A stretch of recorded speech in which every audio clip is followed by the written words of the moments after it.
Hey everyone, welcome back, and let's write some more Leetcode today. So today let's solve the problem, reverse odd levels of binary tree.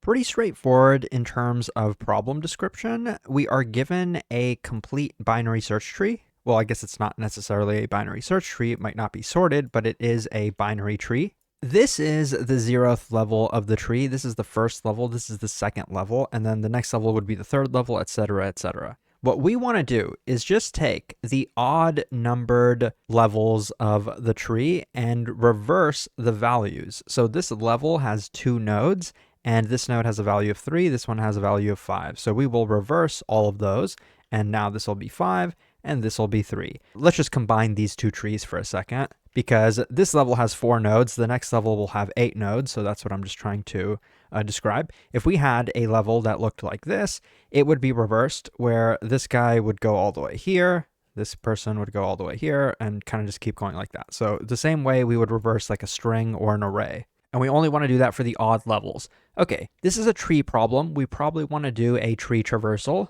Since we want to reverse each level, it probably makes sense to do a level order traversal. So we're going to be using the standard algorithm called breadth first search. If you're new to this, I'd recommend checking out, I think, my DSA for Beginners course on Leetcode.io if you're interested. But this is mostly a textbook BFS problem. I guess the hardest part about this is how we're going to code it up. There's just like a couple minor details on that, but conceptually it's going to go like this. We're going to have a queue. This is going to be the first queue, just the first node. It's guaranteed that we're going to have a root node.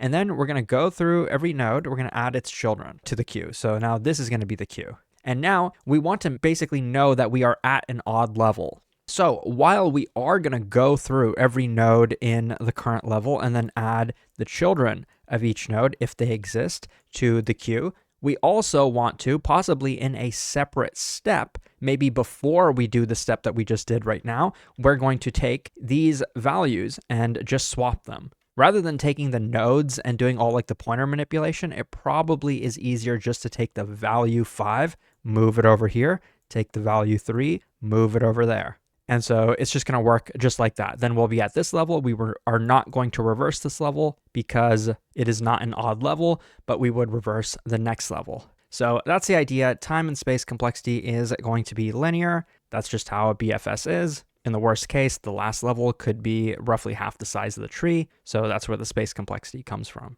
Now let's code this up. What I'm going to do is initialize my queue. It's going to be a double-ended queue in Python, and it's going to be initialized with just a single value root. So I'm just passing in a list with just the root to initialize this deck. And then I'm going to have a pointer I, which is just going to tell me like which level we are currently at. So I guess I could rename it, but I think calling it I is probably fine. And then I'm going to say while my queue is non-empty.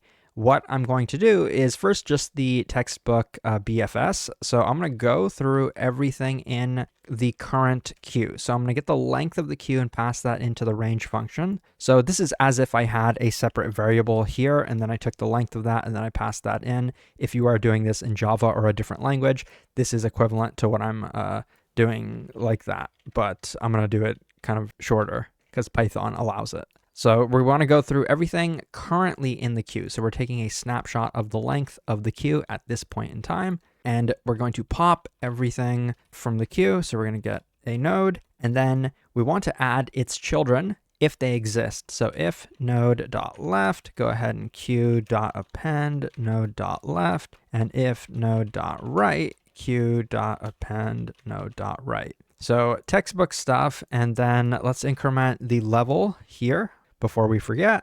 And then what we would want to do is return the root here. The root isn't going to change, so we can just go ahead and return it. We are going to modify the tree, but we're not doing that right now. We're just doing a normal BFS. So how do we modify the tree? Well, what I'm going to do here is before we actually do the BFS, and we still have the queue, we have the original nodes in the queue, I'm going to do this. I'm going to say if the level I ANDed with 1, this means that it's odd, then I'm going to reverse the values in the level. In Python, actually, we can do this with a 2-pointer approach because decks are very nice. We can index them. I think they're implemented with arrays under the hood. probably a circular array or something. Left and right are going to be equal to 0, and the length of the queue -1. So 2-pointer approach, while the left pointer hasn't crossed the right pointer, we are going to swap the values and then shift the pointer. So left will be incremented, right will be decremented, and the values will be swapped. So just like this, the queue at index left, and we want the value,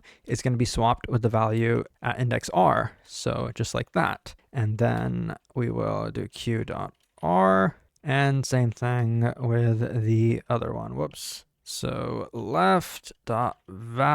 there you go. So this should be most of the code, unless I got a bug somewhere. Let's run it. And yeah, you can see here it works and it's pretty efficient. If you found this helpful, check out leetcode.io for a lot more. Thanks for watching, and I'll see you soon.